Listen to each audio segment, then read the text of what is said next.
Hello, in today's video I will show you how to use ElevenLabs together with CapCut on Android.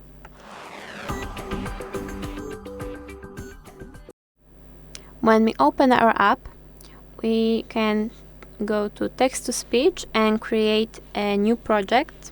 For example, I can change the voice, I can paste my script or write it down again, go to settings, change the model or stability, but I won't do that because I already created a script for this video. So if you didn't, then you need to just go here and do all these steps, and here you can change the voice or use your own, of course. And this is one of the projects I used, and as you can see, it's just looking like that. The settings are almost the same, and I pressed regenerate, of course. Then we go to this option. As you can see, we have three options to share: audio clip, video clip, or save the audio clip. If you want to share your audio clip, it will show you this bar, and you can just choose the app you want to share it for.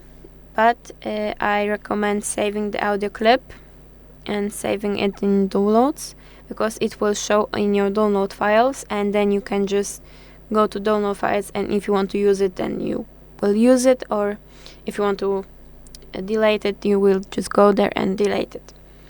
Then I open my CapCut, create a new video. I would choose this video because I have it already ready.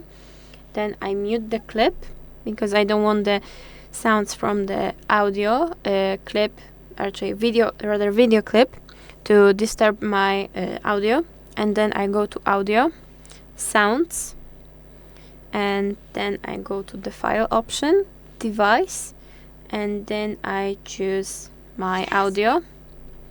And this is how you use ElevenLabs together with CapCut on Android. Thank you for watching. I will see you in the next video. Like and subscribe. Bye bye.